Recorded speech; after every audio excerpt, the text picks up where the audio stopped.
mayfly that I'd like to show you is what I call a caddis emerger. Just like the mayfly, once the caddis pupa gets up towards the surface, a fully grown adult will emerge from its shuck and crawl out onto the surface, and that's what this version is meant for. Let me show you how it's done. We'll put in our 24, 87, or 57 hook. And we'll attach our thread here. Then we'll take another one of those new caddis emerger bodies.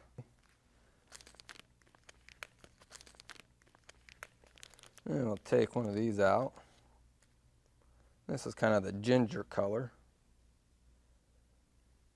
I mean, you look at that. I mean, that looks buggy. It has a sheath around it and the segmented underbody. All you have to do is hold it on there and just lash it on, and you're done.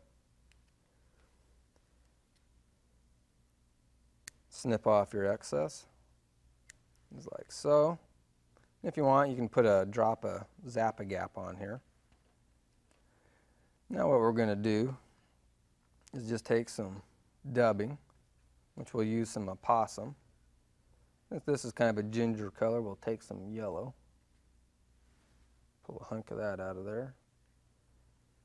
And maybe dirty it up a little bit with a little bit of that natural, so it's not quite so bright.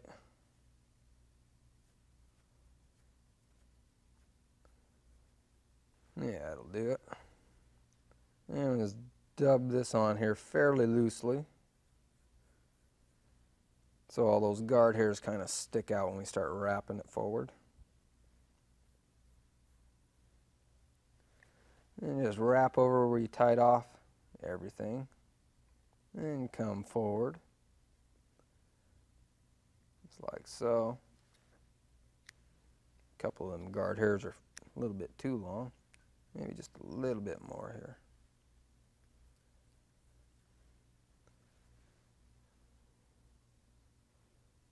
And we'll put a little bit of a thread base down here, and now we're tying our underwing, which will be some CDC.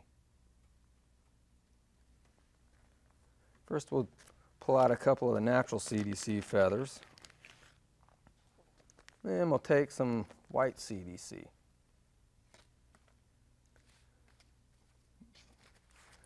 Since this is a fairly light colored fly,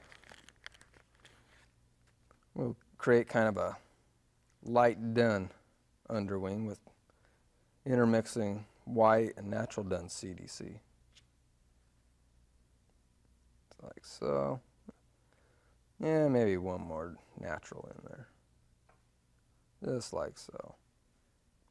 Then you just stroke all the fibers so the tips are nice and even. And we'll set that on there so it goes right back to where you tied in that extended body. Lash it down, snip off your excess, and you can save this CDC and make your own little package of CDC dubbing at a later time. It's a nice thing about CDC, it never goes to waste. You can always use it for something. Now we're ready to tie in some legs. I guess we'll tie in our wing first. We'll finish that up. For that we'll use some medallion sheeting. We'll grab a strip of that. Let's see here. Just cut it. That ought to be long enough. And we'll just figurate that right in front of the CDC.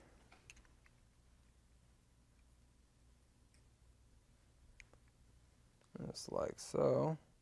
Again, if you can't quite do that, just give it a pull and a twist right before you tie it in so you have that nice tie-in point.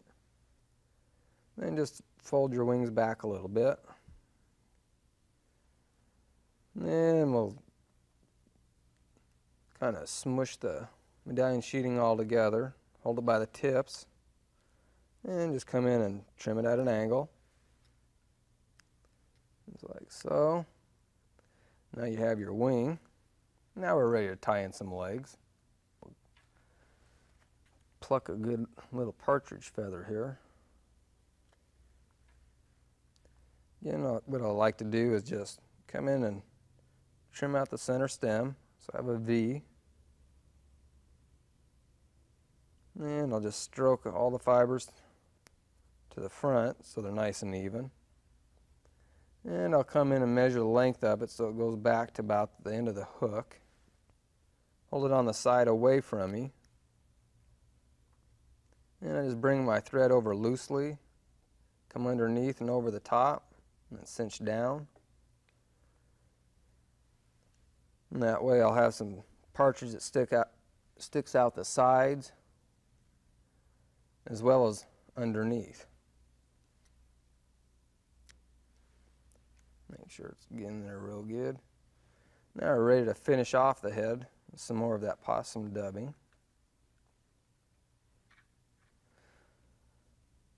And this time we'll dub it a little bit tighter. Don't want quite all those guard hairs sticking out everywhere. Just like so. And we just cover up everything where we tied in our wing and legs.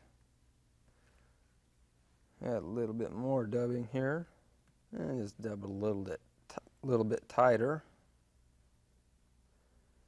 And we'll just wrap it on here. Finish off our head, just like so. And now we're ready to take our thread off. Finish it off. And we're just about there. Got a few extra guard hairs in there we didn't really want. There you have it. That's what you call a caddis emerger. Another variation you can do with this exact same fly is just to leave the CDC off of it and just have the medallion sheeting in there. And that way it doesn't float quite as well, but it'll be right underneath the surface film. But it also gives you the option to fish it deeper with some split shot, or if you're in a lake with a full sinking line.